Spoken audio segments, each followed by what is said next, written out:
Good evening. Would you stand with me for the invocation and pledge of allegiance?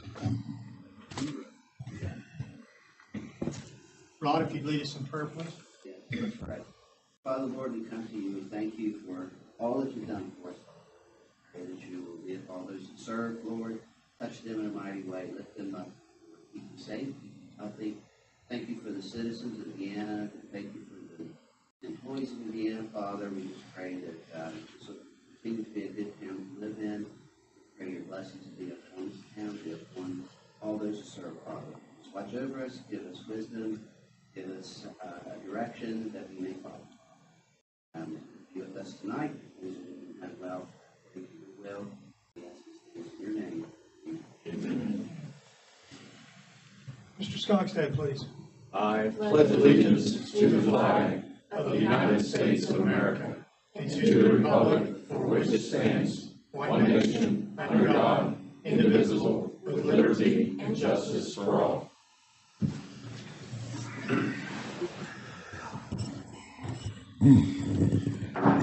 I'd like to call to order this regular session, special session of the Vienna City Council for February the 3rd, 2022. Let the record reflect that I've taken roll, that all members of council are present. Having a quorum, we will proceed. We've had one person sign up for the public forum this evening, so Brenda Powell.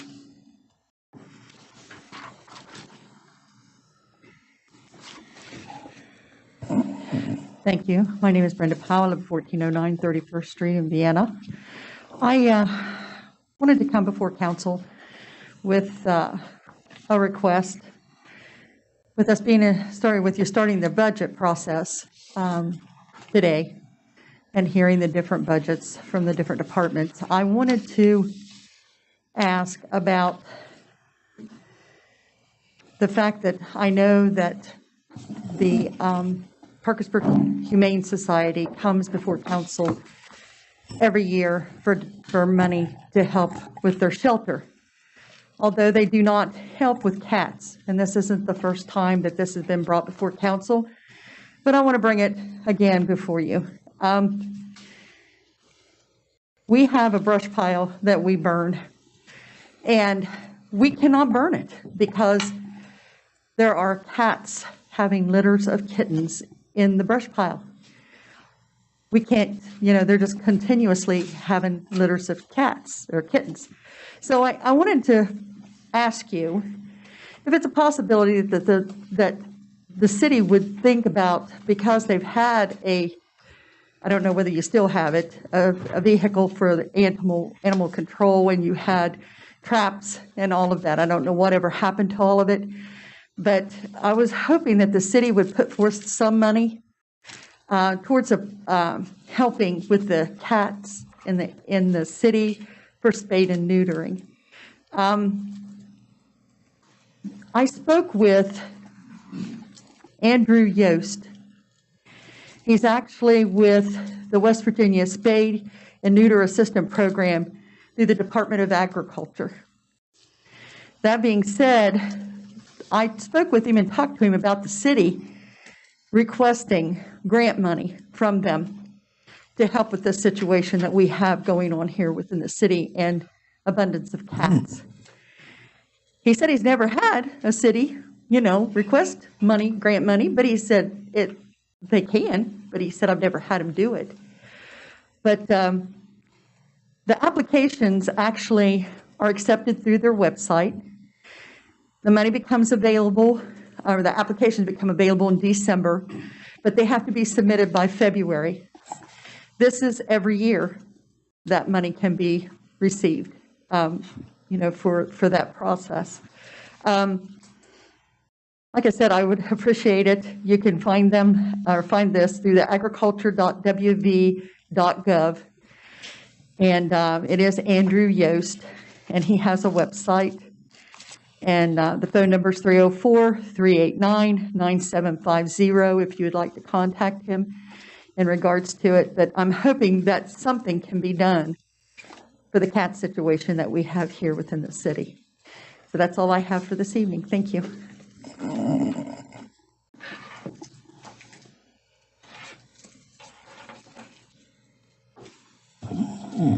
The minutes from the February 1st, 2022 special council meeting have been printed, posted, and circulated. Are there any corrections to the minutes? If there are no objections, then the minutes will stand approved as posted. The report of the treasurer will be given at our next council meeting, and so we have no unfinished business this evening, and we now move into budget presentations. Mrs. Roberts, would you give us an overview, please?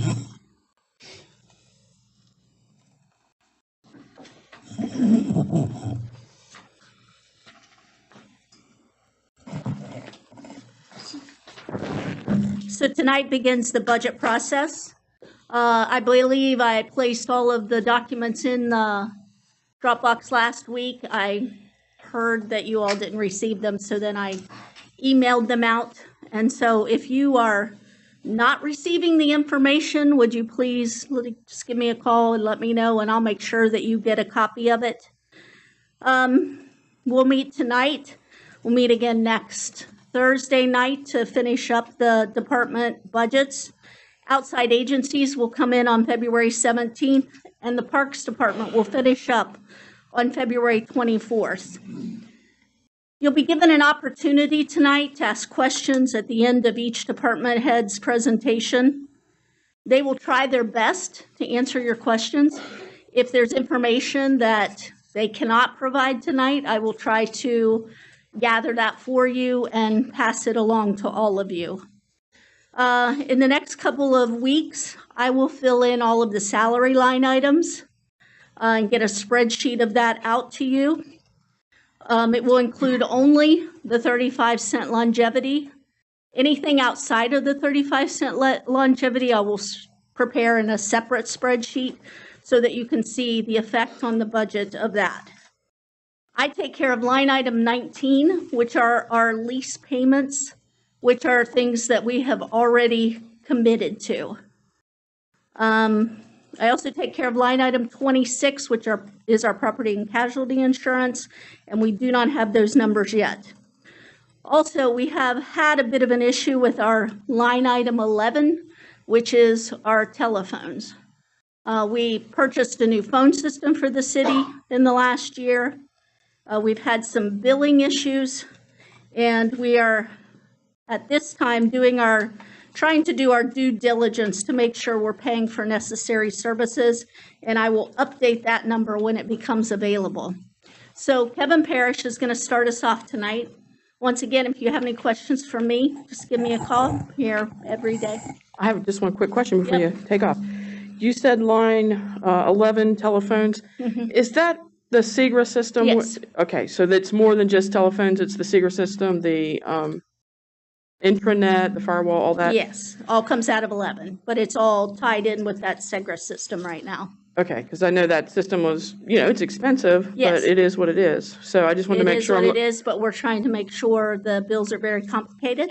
Oh, yeah. And so we're trying to make sure we don't get 10 years into this and figure out we're paying for something we shouldn't be. Absolutely. So also, if my memory serves me correctly, the SEGRA system, we had some redundancy built in. There's Yes. backup through Suddenlink and Frontier. And Is we that are working at getting rid of that. We have canceled several of those things, and we are making sure before we cancel that it's not something that hasn't been replaced. okay? So We once don't want again, to cancel, for example, an alarm, right, that isn't covered on the SEGRA system.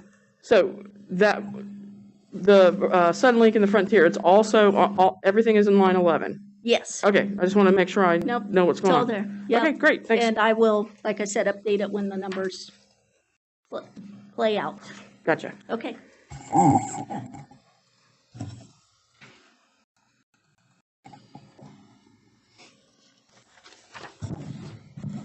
Good evening, everybody. Tonight I'll be presenting budget or building inspector, planning and zoning, and code enforcement. The good news, part of all of that, this is going to be fairly easy and quick. I'm not asking for any changes in any of my line items in any of those from last year. They're all exactly the same. I will have one request, but we'll get to that. I'll give everyone, if you've got any questions about any of those three budgets, I'll be happy to address them now. Okay, I do. 437, the planning. What exactly, I'm sorry, I don't even know what this is for. I understand the line item is here. Uh-huh. The planning and zoning, basically that's for the planning and zoning committee in case they needed money to do something. That's what that whole budget is designed for. And unless they would request something in terms of publication or postage or training, nothing ever comes out of that one. Yeah, okay, because that was my next question or comment, rather, was that, I looked at all this since the 2018 budget, and since that time, we've had less than $200 come out of that account. So that's why I was just trying to figure out if that's a necessary account or not.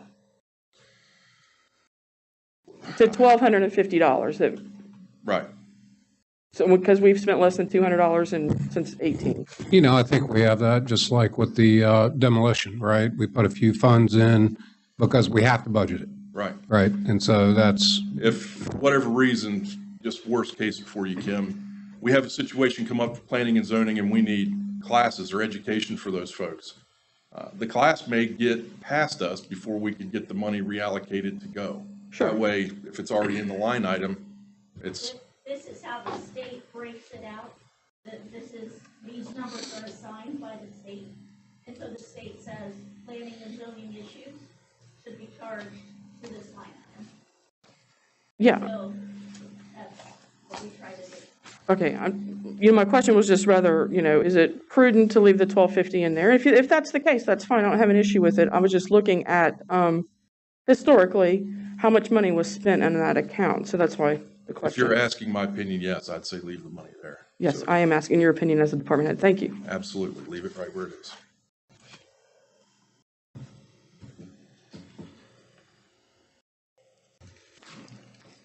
Anything else in any of the rest of mine? Okay. Real quick, recently I had the opportunity to sit down and spend some time with some young men and young women of this community. And I've known them for most of their life, whether they're related in some fashion to my kids coming through school or some of the coaching stuff that I've done. And during the dinner, basically I was just an afterthought. I was a ride. But while I'm sitting there and we're eating dinner, I'm hearing these kids talk about the employment opportunities in this area and what their prospects are. Now, some of them are college kids and they're going to college, but some of them are actual, looking to enter the workforce.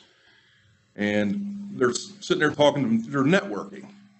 Hey, I went to this place, this big box store, I went to this restaurant, and I'm hearing them talk about the salaries, the hourly wages, the benefit packages, and most of these places do have a benefits package.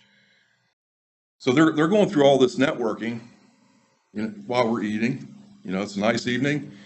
And then one of the young ladies asked me about the city.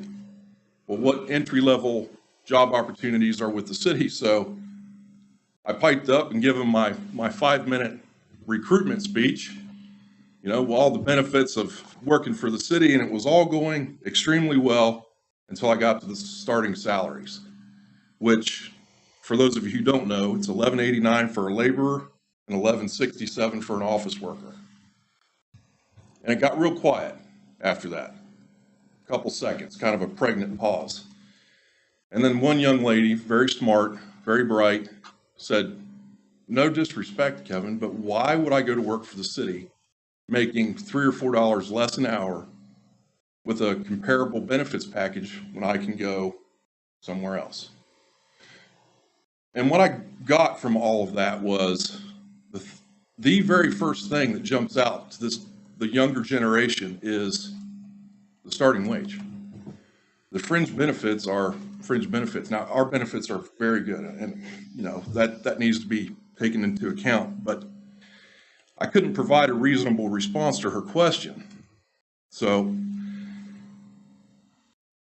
driving up and down Grand Central, we've all seen the signs, the help wanted and the starting wages, and I've seen signs advertising anywhere from $14 to $19 an hour. That's hard to compete with. But in my opinion, in order for the city to compete, the starting wage structure needs to be bumped. And I'm asking for council to consider a $2 an hour raise for our starting wage structure. And if you do that, it's only fair for the existing employees to get the same bump. So I'm asking for that consideration as well.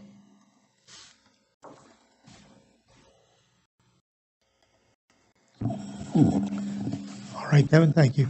You're welcome. Amy, you done with him? Yes. Chief Pfeiffer?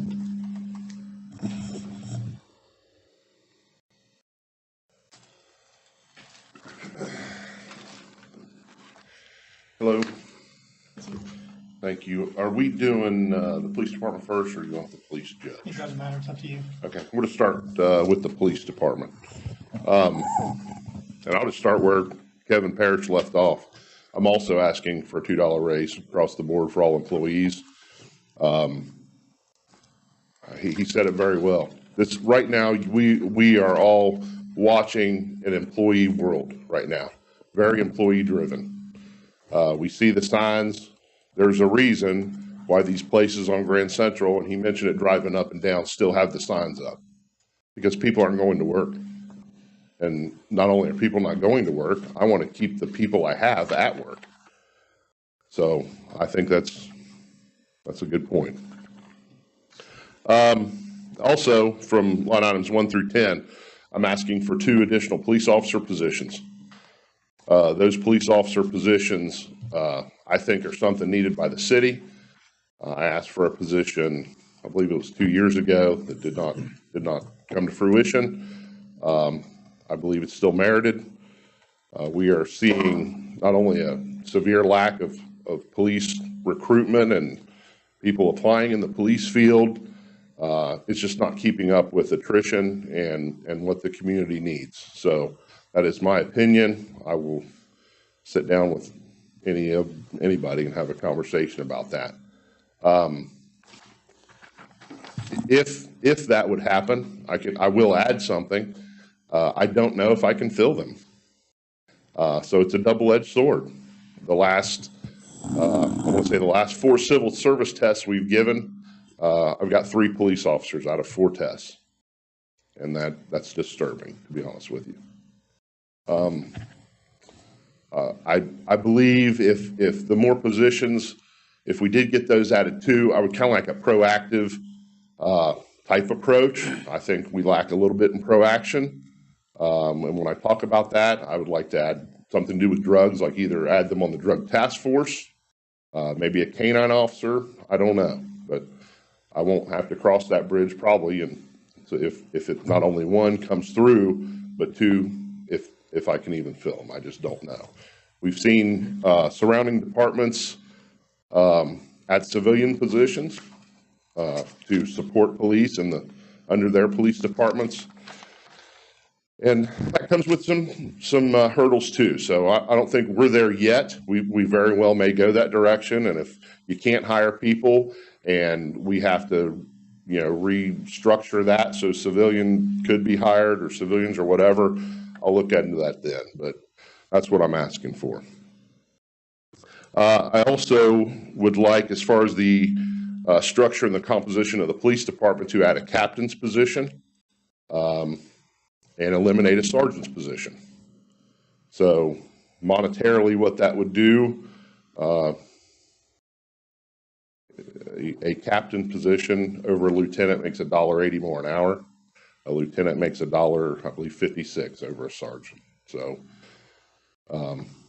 what that would do would not only help me with workflow and administrative duties, it would also help with retention at the police department. Gives people something to work for. I'll stop there and entertain any questions if anybody has them about 1 through 10. Yes, sir. Needing additional police officers, I would think thered be a big safety factor there with I've heard stories where you go out on a drug call and somebody's on meth. when they're on that, they have superhuman strength, as I understand it. I've never tried it, but Well, I'll tell you just on that point. So our drug task force here in Wood County, which Vienna has an officer assigned to that, those folks set a record this past year. Their street value of the drugs in 2021 was about $800,000. And they'll be, I'm not going to steal their thunder. They won an award over it. And we are a Haida County, which just the sound of it makes it sound really bad. But what that does is get federal money to assist in their investigations. And to touch on a point that I was touching on before, they even lost a member of the task force this year. We had to give up a Haida slot, and Haida pays for overtime and drug buy money and equipment money. And we lost the spot. The departments that participate don't have any officers to fill that spot. That's disturbing. I mean, I think that team should be double of what it is now, at least. And they do a great job. And that's what I mean by proactive stuff. I like, that's something, it's not just completely reactive where you get a police call and you go answer the call. Well, they're proactive. They're out there working drugs, and doing stuff like that. So it's very important. I think that's a very important piece of law enforcement in Wood County, not only Vienna. And when we do have issues in Vienna, that team, which is comprised of all our surrounding agencies here in Wood County, they come to Vienna. They're working in Vienna. So we are paying one guy, and they're paying their guys. But when it needs to be in Vienna, they're all working in Vienna. So, and I don't want to misquote numbers, but I'm thinking they had 33 cases, I think, in Vienna last year. So to put that into perspective, I know, I want to say, I don't want to be misquoted again, but I think it was about 8 pounds of heroin fentanyl, over 26 pounds of methamphetamine. I mean, we're talking pounds. That's very impressive and disturbing at the same time. So, yes, it is dangerous. We see it. Everybody here sees it. It's a different Vienna than it was 20 years ago. I mean, we're seeing homeless. We're seeing drug addicts, and those officers are out there attempting to address what we can. I mean, some things we're addressing that aren't necessarily a crime. To be homeless isn't a crime, but we're out there trying to get services and get that person into, some help so they're not homeless. Surrounding cities or agencies or whatever, they have people specifically assigned to do that. But right here, the police are doing it. It's like, Brenda touched on the animals and stuff. The police are doing that. We're doing the best we can. We're limited what we can do with cats, obviously. I mean, that's tough. But so yeah, it's tough. I think generally speaking, I think the people in Vienna haven't suffered any police response or quality in police because I think we do a very good job with what we have. I mean, at times you'll see me in the Neal School Zone, and that means we ain't got anybody left. You see me out there, that's what's going on. But that's why I wear a uniform. So, but anyway, if anybody has any questions, 1 through 10, here are our line items. I'll be happy to address that. So my question. So what is I'm sorry, did I know? Yeah. I just like to make a comment that there's a lot of times when the guys are out there just one in the car. Lots of times they need 2, Yeah. 3. But If we had 2 extra officers, there'd be more instances where we could provide 2 instead of 1. Yeah, there is, I guess there is more inherent calls where 2 officers address it easier than 1. And there's times, it's Vienna. There's times at night and early mornings and stuff, we have 2 officers. And when somebody gets arrested and they've used drugs within the last 48 hours, our officer's sitting at Camden Clark emergency room getting medical clearance till everybody else is done, till we get them. Yeah, Roger does.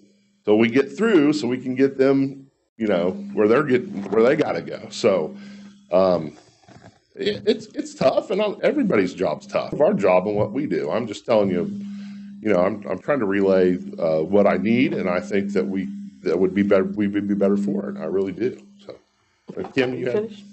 Okay.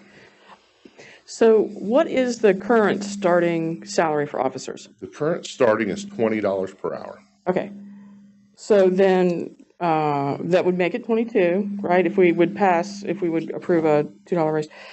How does that compare? Like, what does Parkersburg pay for their? So, and I was here last year at this time, and we got a $2 an hour raise, and that was great, and I appreciate that.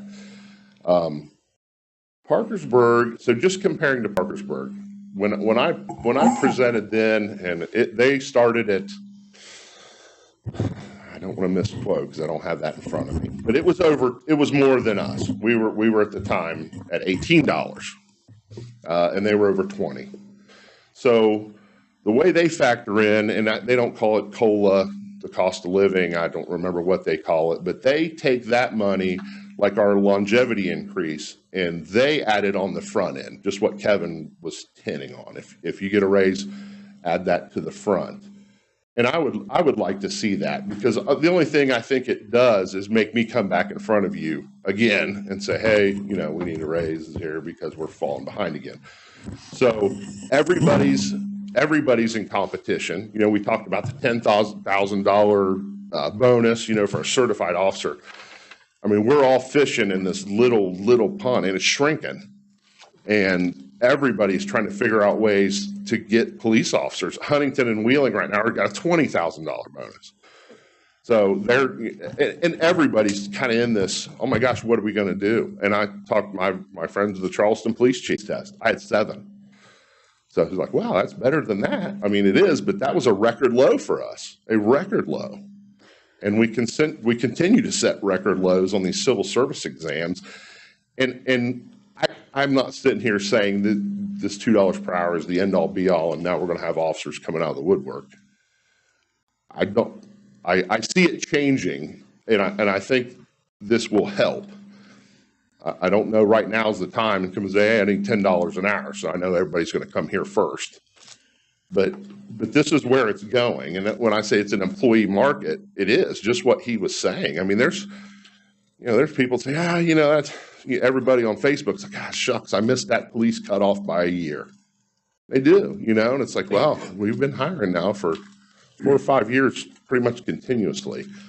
And one of the reasons too, I asked for those positions, the transition period after you lose an officer to retirement or resigning or whatever, that time is becoming longer. By the time you get the test done, if you get people that pass, that make it through, and then because there's a backlog at the West Virginia Police Academy, and then it's like a year, just to get them through, and then you may have lost another one. And so extra positions would help me mitigate that time too. And so, I have a kickball team to go out there and do police stuff. I mean, at times you're like, well, I'm gonna have to fill in, I guess, somebody. So it gets tough. Everybody's job's tough, and I understand that, but that's just where we're sitting at. What is the youngest? What's the minimum age? 18. And probably a larger conversation that we'll end up having, because I'm sure the other departments are probably going to see something consistent with them also, is for these, say, 18 to 25-year-olds, excuse me, a huge benefits package may not be like a draw, right? Like they don't go to the doctor anyway or whatever. So what can we do to entice and to get the people we want, compensate them for that, and retain them so that eventually if they are here for 10 more years, then they're ready for the doozy package. That is a fantastic question. This is a small piece of that, and I don't know the answer. If I knew that answer, I'd be really, really popular, because I go to the police department and say, hey, here's what you need to do. One of the things, it's inherent about police work right now. I mean, you have the public watching and going, the comments we get, thank you for your service. We have a very supportive community, and I love working here because of that. But you have an equal amount of people that go, I wouldn't do your job for $40 an hour or more. It's like, I don't want your job. And I certainly understand that too. And I'm a parent and you are too. And it's like, it's tough to, to tell your own children and say, son, I don't know if you're cut out for this. This is tough. And I don't know what the boundary is, or what the, what you can do as far as recruiting. I know you put the announcement out there, hey, we're doing a civil service test and that kind of stuff. But is there anything that can be done, almost like the military does, to go into the high schools and that kind of thing? I mean, is there something collaborative that like Vienna and Parkersburg and the sheriff can do, or something to say, hey, we just need to get a bunch of people that are interested in law enforcement, and say, if you 20 would go for it, 20 people would change all of these forces locally. Yes, and it's almost like the theory, it takes money to make money. I got to have people, what we're talking about, and I've done the job fairs and stuff, but I'm doing the job fair. There ain't nobody else to do the job fairs. The lieutenant right now is on shift. You got to have, I don't have a public information officer. You can see Mike on TV. You have to have people to go do that. And that's what you're talking about. It's like to go out and recruit. And I'll tell you, and Stephanie's not here, and I did Indeed, put it on Indeed. I think people, I don't know, we had 80 some Indeeds the last time. I didn't have any Indeed people show up to take a test. That may have been to fill in for this, hey, I applied for a job to get my benefit. It was my theory, but it may be something different. But it was not successful at all. And I responded to every single one of those folks. So yes, is there efforts you can do to expand your recruiting? Yes, you can. And I was talking to the mayor about it this morning in a meeting, and I said, part of that is it does raise my ear a little bit, or my suspicion, when an officer halfway across the United States just wants to come to Vienna with no ties. Have they done something wrong, or what's the story? Are they? I don't know. So, and we do thorough background checks. I mean, every officer we get, and it's a thorough background check, a polygraph, a psychological, physical. I mean, it is, and when you start all those tiers and levels of just so to get by, I mean, it whittles it down very, very quickly. So the short answer is yes. The long answer is it would take some planning, and I would be open. I'm open. I mean, I'm willing. We may go take the show on the road and try to get some people, but we're gonna have to get creative. There's some way to get creative to attract this job. Okay. I'd just like to point out something real quick. We have the cities in West Virginia with commensurate population. We have the highest policeman to population ratio. I think it's like 1 to 532. Yeah, I'm sorry. I brought this with me. I hope you can see it. Mike, would you We move have that twice can of as many sanitizer? as some of those cities like South Charleston and Bridgeport. Yeah, so there's the most recent census stuff there on the population. There's how many officer positions that those departments have. And I'll tell you, I don't know of any department on that list that is at full capacity either. Now, that's just officer positions. So it's normal that the officer positions are down and they don't have them all full, just like us. But even if you had that last one, the 1 to 484, that's one officer for every 484 people if we had 2 extra positions. So that's still on that list, and that is the closest cities with police departments in the West Virginia right there. We'd still be high. And we have everything those cities have. I mean, we got a great retail establishment, businesses, and residential areas, and we're pretty well rounded in my opinion. So The national average is 1 to 500. No, I cannot remember that. The last time I saw the national average, I think it was pretty dated, the number I saw. So, and numbers don't tell everything. I mean, it is something to visual for you to see. But I I don't know the national average in Dallas would relate to the, in Vienna and stuff like that. So it does have to be proportional with crime, at some point. You got to say, hey, what do we need? But basically this chart to me just shows you, I don't think we're asking for something out of left field. So anything else on 1 through 10? I'll move on. That was kind of long, sorry. 11 on the phones. I didn't have any change in that. Amy mentioned the issues. I think that's with every department to make sure we're paying the right bill. So other than that, there's nothing changed in that. 12, no increase. 13's utilities. I'm asking for a $2,000 increase in that. That's just utilities are going up. Travel the same, 14. 15, building maintenance. I asked for a $4,000 increase here. This one's a lot to do with COVID cleaning. I mean, we do have cleaners that come in the police department, the COVID and stuff. We use them a lot.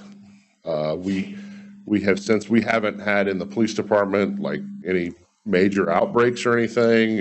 I think we've mitigated the stuff that we have had very well. Also that money, I'm having a little issue with the HVAC for the back of the police department. We've had it fixed a couple times. I feel like it may be on its last leg. I'm going to get the most out of it I can. If I can't, that's why I'm asking for extra money in this spot. Anything on that? Mike, is that unit, that HVAC, is that the original one that went into the back of that building? I couldn't tell you. I know it's a 10,000 BTU ream, and we've replaced the fan motor twice in probably the past 3 years. And it was locked up the other day, and for some reason we got it apart and it came back on. So I'll just cross my fingers. If it stays on, that's great. If it doesn't, we'll have to get it fixed. Before you move on, I have a question. Sure. This is I know when IT gets here, we're going to talk about computers. I noticed there was a rotation of computers. Can you tell me about the computer system that you have in the police department and, As far as like physical hardware computers, we have? Or more the rotation? More the rotation. I mean, are you at a position where you feel like the ones they need to be rotated, or? I can't. I've had a discussion with the IT department about that. And because I think our rotation has gotten off kilter, I said, use your judgment, which is better than mine when it comes to computers. If they're good, let's keep them. And if they need replaced, let me know, and we'll see what we got left to get them. Okay. I can tell you, at one point we did, and IT put in for it, we did get a Homeland Security grant, which covered 20 Microsoft Surfaces, Microsoft Surface 7s. So that's good. That serves as we call them MDTs, or mobile data terminals that they use in their cars. I mean, they're smaller screens, but you can put a keyboard on them. So that's good. So I think once that comes around, we haven't got them yet, but that will help. So as far then all we have are the really desktop type computers in the PD. So on them, I would really just probably have to get back to you on what would need replaced, because I don't really know. If they look clean to me, they look like they're working, but I just Sure. I mean, just my experience from owning a business. I mean, some people don't really need very much in the computer department, and some people really need, a system that really has got a lot of power and bang to it. And memory and all that stuff to run all. Because they're running enterprise software or whatever, I know that's the case with me. Another quick question, because you mentioned grants, which got me thinking about, there's, once again, we get to IT, there's a mention of a drone. Are there JAG grants out there for drones? I can't speak of that. I don't know. There's JAG grants out there. I usually consult with Tony as soon as we get serious about getting something. And I don't know if, no.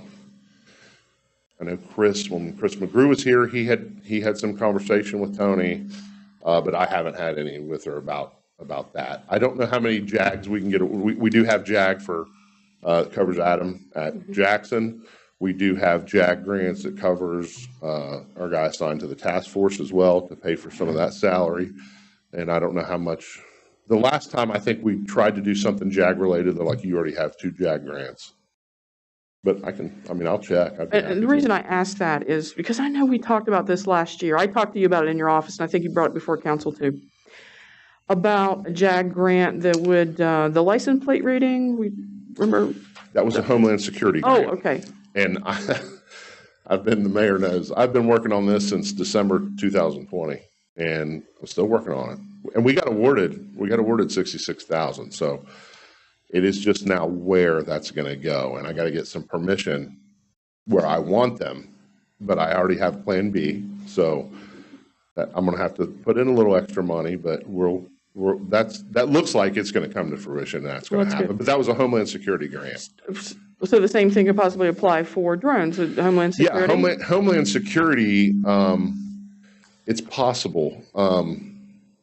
I have put things in front of them for Homeland Security grant before that I thought was a great idea.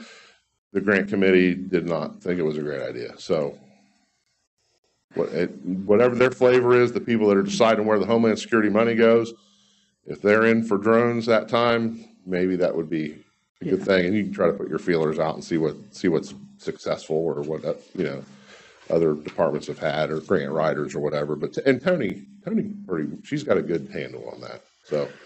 So my last question about drones, because you're the one to ask. I was just reading what was proposed. It was kind of the eye in the sky and the surveillance, et cetera. Is that something that's necessary in your opinion, the 24/7 surveillance? Oh, 24/7? No, definitely not for a drone. Okay. I think those are mission specific in my opinion. That's something that can be very helpful. It does require training, licensing, and some things that you really have to plan for. They can be invaluable. There's lots of special response teams and SWAT teams that use drones. They're using drones indoors now. I saw them use drones in Parkersburg during the George Floyd march they had down Market Street. Yes. And so the Parkersburg Sheriff's Department, et cetera. Yeah. So yeah, they have basically in law enforcement taken the place of helicopters. Mm-hmm. They have used them on short pursuits, people tracking. I mean, they're doing special response teams and task forces for search warrants, and that's their perimeter.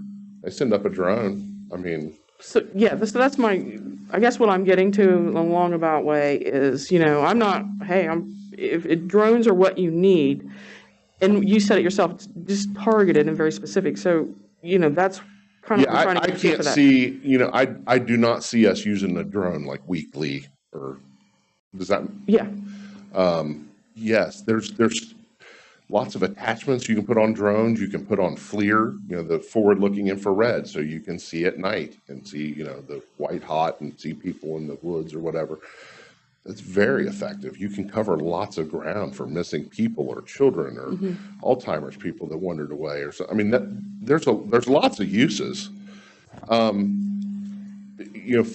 For us here in Vienna, it's going to fall on IT. I don't have an officer. I don't have an officer enough right now to like you're our drone pilot, and that's what you do, So, but their department. Washington County, they have deputies. They're just drone people, and they do other stuff, but they use it a lot. But at times, you don't need it till you need it. Right. Yes, it's excellent for community events and road races and parades, and you can go up there and see lots of stuff. I mean, it's neat, and it can be very, very helpful. But how often do we use that? It just depends on what happens. I just don't see a regular, from the police department standpoint. We use it for other stuff for the city too. There's lots of pictures, and I had them fly the drone up above the police department, looked at the HVAC system the other day, the one on top. Nobody had to climb up there. It's about, they went up and looked and got Oh, I think they're fabulous. They can do so many different things. I just, I just worry about, are you applying a sledgehammer to something that's just, a regular hammer would do? Yeah. Well, and that's probably to go over, I think look at all the uses and see, and it may bring up some stuff that you didn't think, man, I didn't realize we could do that with it, and building inspections, and that's one thing about Vienna too. I think we have to mesh some stuff together, and just like the alert thing that we did, a couple of them came out today on your phone, and one was a police related thing, and the other one's a public works related thing, and I think the drone's kind of the same thing. Okay. Let's use, if we do something like that, let's the city use it. Everybody, there's stuff the fire department could use it for. I mean, that could be valuable for that. I love the way you use the tip 411. Because I was getting ready to get in the shower and that alert just hit, and a water line had broken on 51st Street. Well, I live on 49th Street, so I didn't have any water. So I was like, yes. I know what's going on, and that's what it's for. And that's what I had in my mind when we implemented. I thought, hey, if you want to know what's going on, I'll try to do it. There's sometimes where you're just so busy, and we're in the middle of it, and I can't. But I'd love to have, a public information officer, and that's their job, to get that out. But it's not a perfect world. No.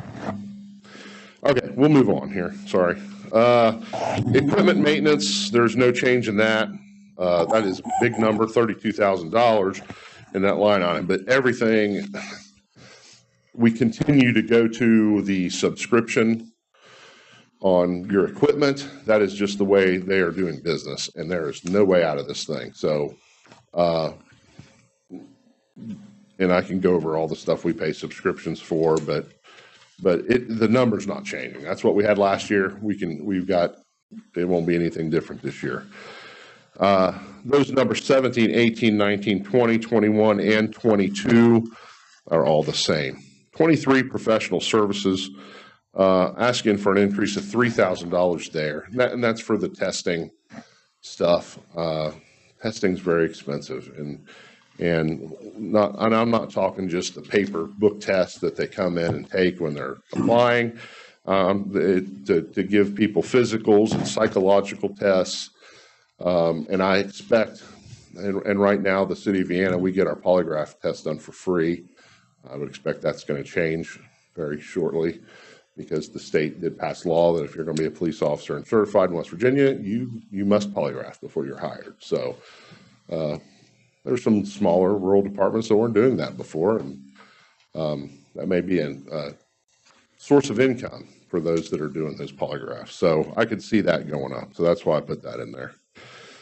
26, 30, 33, 41, 43, they're all the same. 44 is the same. 45 is uniforms, asking for a $4,000 increase there.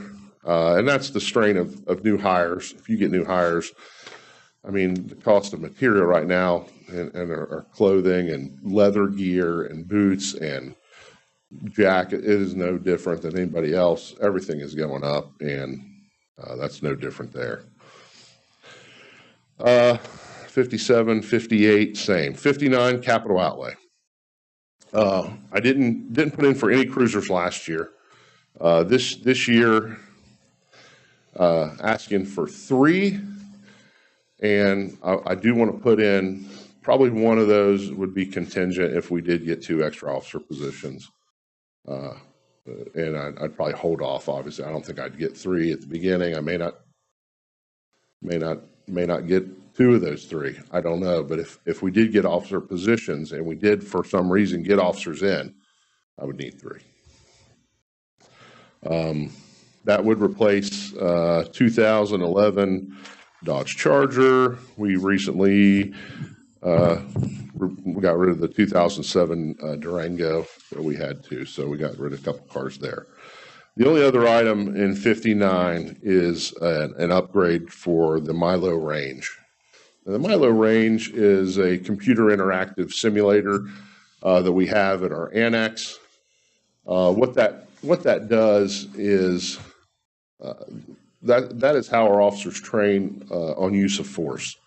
So use of force is, in my opinion, and I'm sure probably every law enforcement administrator's opinion, the most important thing that you will train on If your officer is not trained well in the use of force, you will be the next YouTube sensation in a negative way, and we do not want to be that. So we want to maintain our use of force training, and we do that in the classroom, and we do it physically in the Milo range. It's decision making. It adheres with our policies and procedures, and officers go through scenarios that make them think, utilize, or non-utilize, and use de-escalation techniques and different uses of force, whether it's going to be less lethal, lethal, non-lethal, whatever. So that's what we use it for. We originally got that in 2015, and we use it a lot. At least every officer's over there twice a year. So the upgrade for that is $22,995 was the quote to upgrade that. And that's not all new stuff, but that's if we cannibalize the stuff that we have that works. We upgrade, which means new scenarios, the new software, hardware, and other stuff for that. So that's in there as well. And the cars, I was just going to add, they would be financed like in the past. So How often would that upgrade be necessary? So it's been 7 years since you got it. I mean, is this something we're looking at maybe like every 7 years we're going to do an upgrade kind of thing? Or when you get into the computer driven stuff, and I'm sure IT will tell you, and it's like, well, that version's non-supported anymore. And there you go, so it's where the company, it's been long enough, they feel like they can move on, and they got, the cat by the tail, and without going to a complete other system. I think it's well worth it. And I can tell you, if we're doing that same type of training somewhere else, we're doing it here. So, I mean, if we're going to pay an instructor to do it, and all of our officers are going to travel somewhere to go do it, and we're paying to go stay if it's far away, and the meals and all, you are saving money. We do so much in-house training. I'm very proud of our department for what we do here. We get, I think, the most out of our officers here because we're doing training here. And that's very important to me. And I think that's a huge piece of our training. We have other agencies, they'll come in and they want to run through that because it's great training. It really makes the wheels turn. Thank you. All right. Oh, sorry, police judge. On the police judge, I'll just go through real quick on the police judge here. I'll just go through the items that are changing. So everything's the same up until line item 14, which is travel. It was 0. We want to increase that to 500. The class is in Charleston for the municipal court judge. So we want to put a little bit of money in there. Training and education, increase it. It went up, and we're looking for a $125 increase in line item 21. And that is the only two line items that are changing for the police judge. The increase in the travel is a mandatory training class. Yeah. I mean, it's not something you have to do. It's not something you can just say, I pass. They make you, it's mandated. And as always, if there's questions from any council member or anybody sitting in the audience, it doesn't matter to me. We'll make time and go in detail about whatever you need to. Thanks, Chief. Yeah, thank you. Chief Joel.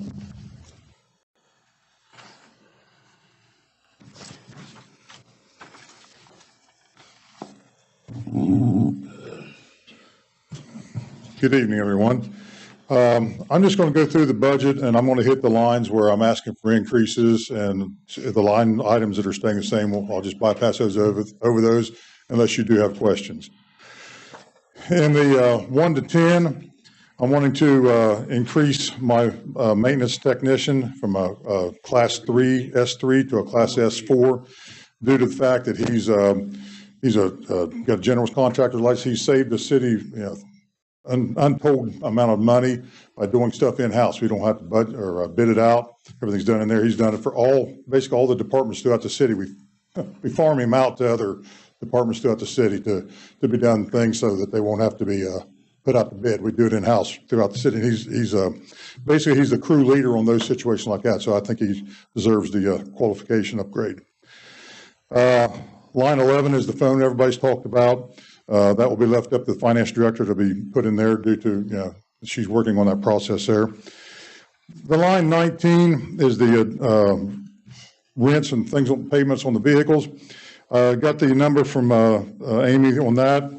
We went to $109,580.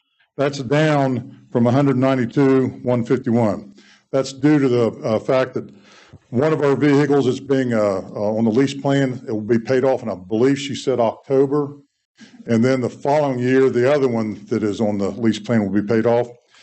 And that plays into, down at the bottom on my notes there, and hopefully in 23-24 budget, I'll be asking to replace a pumper, which will be possibly up to $800,000. And I'm hoping that rolls over to where that won't be asking for new money. That'll be just a continuation of those payments to keep the rotation of our fleet up. That truck should have been replaced in 22 because we like to do it on a 20-year rotation because parts can be gotten hard to be found for it. So it'll be roughly 2 years over our normal rotation plan. But right now we put money into them to keep them running and everything. How much you say it was? I put in there 800,000. You mean what's the payments now? No, the 800,000. 800,000 is the rough ballpark figure what the new pumper will cost. Hopefully, I'm going to get less than that, but I want to play in a big ball field here. Then we go down to line 22, dues and subscriptions. I'm asking for a $500 increase on that for a couple of reasons. The alarm system we got in there, that will be in there for the payment for the monitoring system, plus our app that we use on our phones to help notify the firefighters if there's a call is the Active 911 app. Those fees have gone up for that. So that's what that $500 is for. Line 24 is the audit cost, asking for at least $1,000 increase on that due to the state comes in and audits the city and the fire department each year, and that's a mandated thing. They've increased their fees to us for that. Line 43, the auto supplies, I've asked for a $2,000 increase on that due to the fact that next year I'm going to have to replace the tires on truck 4, which the NFPA requires us to replace all tires on emergency vehicles every 7 years. And that truck will be going on 7 years old. It's hard to believe, but it's our newest one. 57 is the capital outlay for the buildings. That one, I'm asking for $80,000. The front ramp at the fire station, we attempted to do this a few years ago to replace the concrete on the ramp there. We were way under our expected, we asked for less than what they actually put the bids out for. The reason that has increased so much over the last time is I put in here to attempt to get a hot water heating system into the ramp. After having these past couple storms going through here, they come at 2 o'clock in the morning, there's nobody there. I mean, we had 8 inches of snow sitting on the ramp at one time. Our little plow that we have belongs to the police department. It's the side-by-side 4, and we put a blade on it. With that wet snow, that thing had more than it can actually handle with the heavy snow that we had. So if we had a hot water heating system in it, we leave at 5 o'clock at night, turn it up, you come in the morning, it's all cleared for you. Getting out of the station won't be as much problem because it's downhill, but backing into it can be a little tricky. And the time we slide and hit the building, we could be into more than what it costs to do that. 59, the capital outlay for equipment. I'm asking for an increase on that. $15,000 of that increase will be to replace what we call our supply line on the pumpers. That's the hose that we hook up to the fire hydrants. I tried to send some of those sections out to be repaired, and they won't fix them due to the age of the hose. Some of it's 20 years old, and it can't be certified at that point to be repaired. Each truck has 1,200 feet on it. It'll be roughly $7,500 per truck to replace that. Plus, I had $3,500 in there to replace the chairs in our meeting and training room. Those chairs were used when we bought them several years ago. I'm going to tell myself here, I sat down on one of them the other day and they cracked. I know I'm a larger individual than some, but it can be dangerous. Those chairs are just wore out. They've got wood frames on them, and the screws are stripping out, and there's just nothing more we can do to them. They need replaced basically for a safety factor, and we need some comfortable chairs in there. And there again, I put at the bottom, in the next year budget, I am going to ask for the increase for the pumper. There again, that $800,000 won't be all one chunk. It will be financed over 7 years, I think is what we're going to now. So if you have any questions, I'll be more than happy to answer them. Councilman Bibby, you were a firefighter for 30 years? 28. 28? Did you ever break a chair? In fact, yes, I did. Well, my goodness, there you go. Happens to everybody. But it was aluminum. Steve, will you explain just one more time the whole ramp part on the capital outlays? Okay. I'm not following what it is and why the large, I mean, that's a huge increase Yeah, from. the Walk me through concrete, the way they broke it up to me when I asked the contractor to do it, and I'm going through the contractor that had the bid through the city for the concrete work and everything. It has to be, and I'm not going to talk dimensions because I'm not a concrete person, but it has to be, the concrete has to be so thick to hold the weight of we got 35 ton truck, it has to hold that. Plus there needs to be a sub base under it of crushed stone and to hold the weight of the truck. That's going to be roughly 55,000 just for that. I'm just picking rough figures here. The rest of it is for the heating system. It's a hot water system, and we've had a boiler system in the corner or a hot water tank to put it through there, and the water just circulates through the, yes. Okay. Be the whole width of the station. And when you look at the front of the fire station, it's not all fire station. The police department is on the Grand Central side. Where our truck bays are, from there over to our office is the ramp that will be replaced.